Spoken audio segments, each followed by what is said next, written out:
All right, well, I want to transition away from roads and go into another topic of conversation that I think is really going to be taking up a lot of the headlines in the state of Michigan for the next year, and that's education. A couple of big stories, and one of them I want to focus on is Detroit.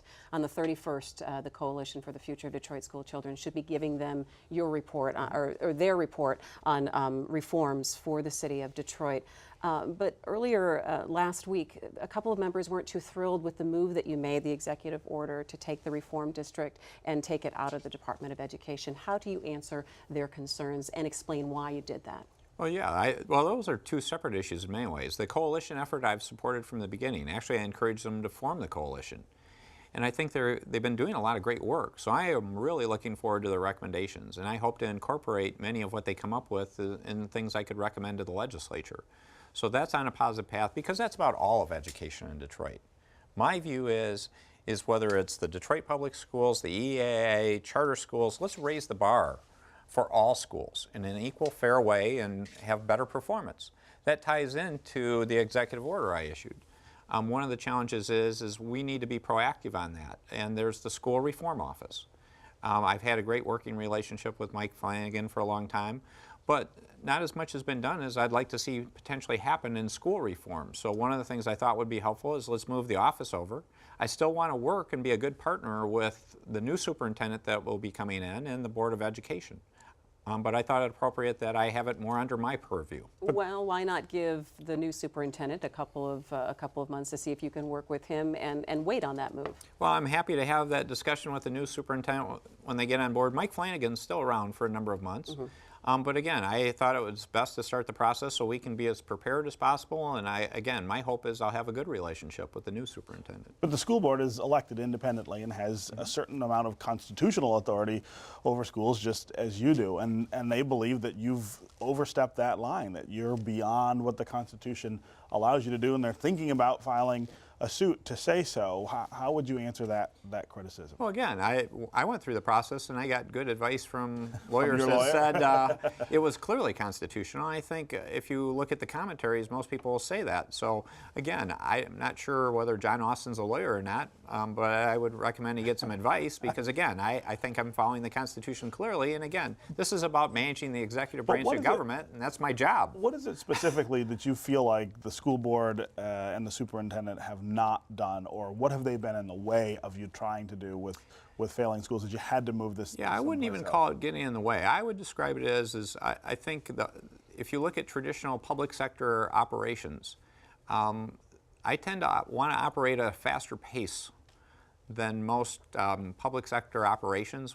We have actually a phrase for it. We call it dog years, where we do a lot very quickly, very fast. And so my view was they were not operating in dog years. So they're not going fast enough. Yeah, in terms of all the homework, the preparation, the things I'd like to see lined up. And so hopefully we can do some good stuff as we get a new superintendent. They'll see value in the work we're doing, and we can partner. Governor, you've had a fellow in working on an education strategy, Pastrak from Paul Pastrak. Paul Pastrak from New Orleans, who restructured their school district after Katrina. Do you have a fairly specific blueprint in place that you're going to plug some recommendations from the coalition into, or will that be a starting point for developing a plan?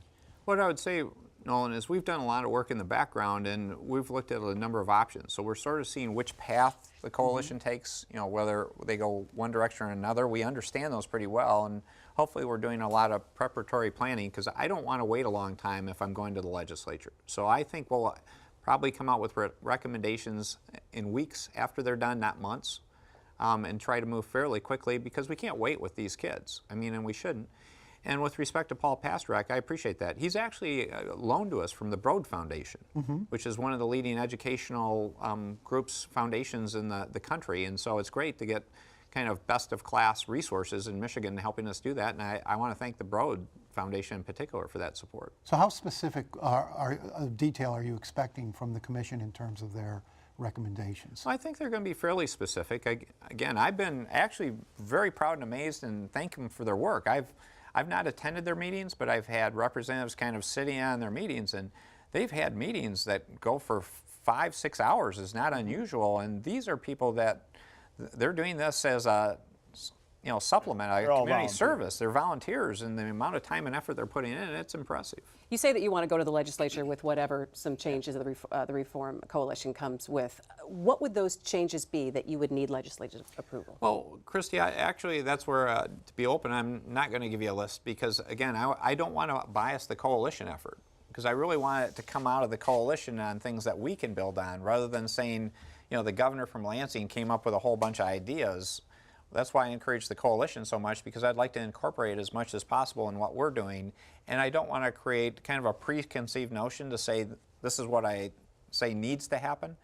Kind of the only benchmarks I've really put out to people are, the main one is this issue about higher standards for all schools. Again, Stephen, you've done a lot of great work on charters in particular, but I think the only difference I would say, and I'm not sure it's a difference, is I want to raise the bar for every everybody. school in a fair, even fashion to say there's no reason that any school should get away with a different standard.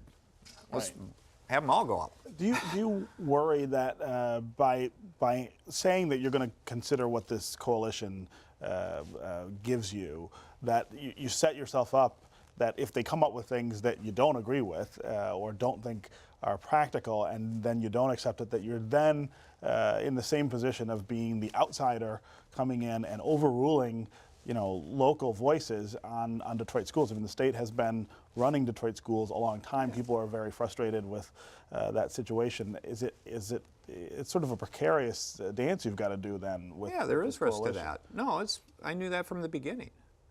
The way I view it, though, is hopefully we're all good, smart people working on a common goal. And the way I view it is if there's something I have a difference with, hopefully I can explain why I you have a don't wanna difference. do it, Yeah, why there is a difference. And again, I would hope the coalition's open-minded when they come out with ideas that, if we have variances, shouldn't we talk about it even to make sure I get feedback on what they think of what I might think versus them. But let's have them an opportunity to get their work done. I know you want to hang on, Nolan. I know you want to move quickly on this, and we obviously have the deadline at the end of March. But I'm thinking of this as a parent. If you're in the Detroit school system and there's an emergency manager who just came out 2 weeks ago and said, "Well, I have my plan for this." You're waiting for the coalition to give their ideas.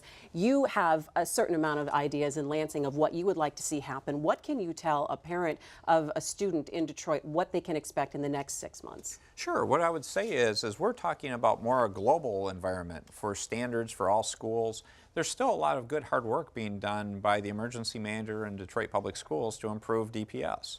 The EAA, Veronica Conforme, is doing a lot of good work. Again, I hope that based on feedback, a number of charters are doing good work. There's some very good charters in Detroit. There's others that clearly need to improve.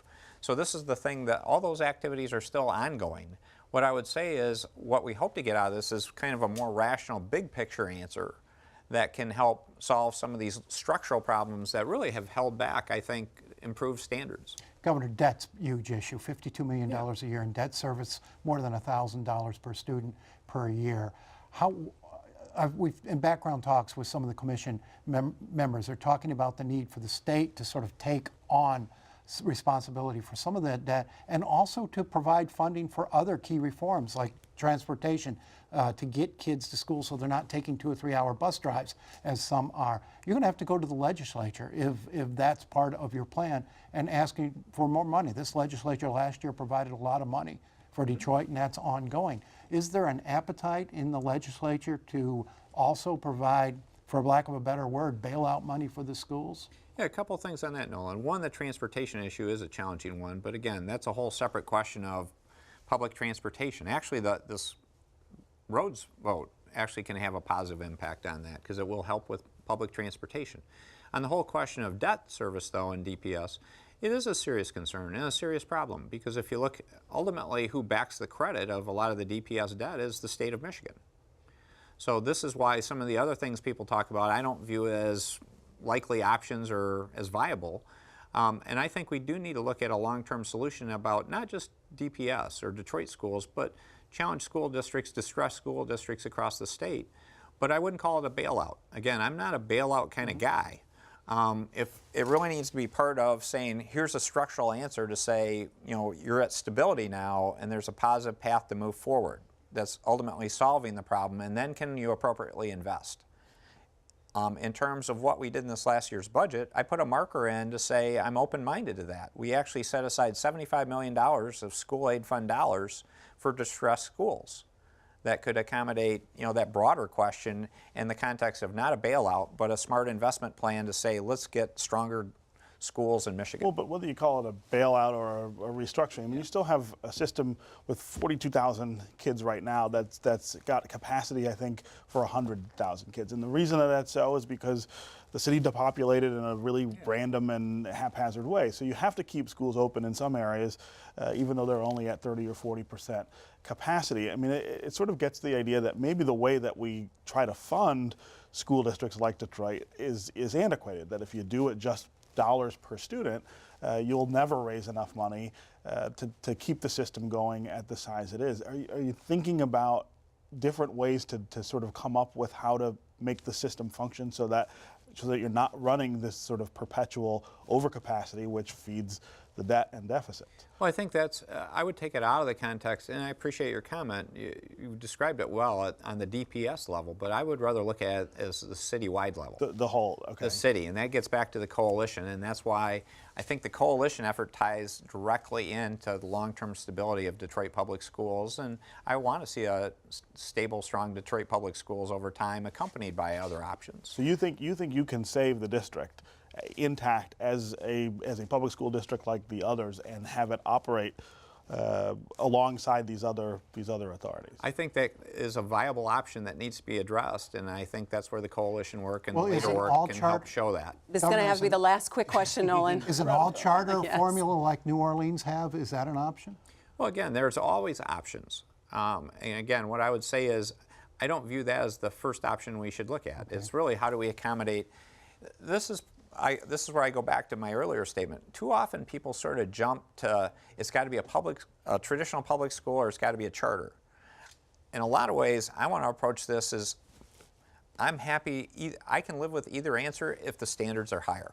The real question is how do we raise the bar to really get it so supply and demand match up in a fashion where students are getting a better education. And we're going to have to leave it there. I had about like 25 other questions on the economy and job training and a couple of other things. But so you have to promise that you have to come back and do another half hour with us some other time. I'll promise to do that. It's just a question of the schedule. So yes. Bring donuts instead of a rock. That's right. Governor Snyder, thanks so much for joining us.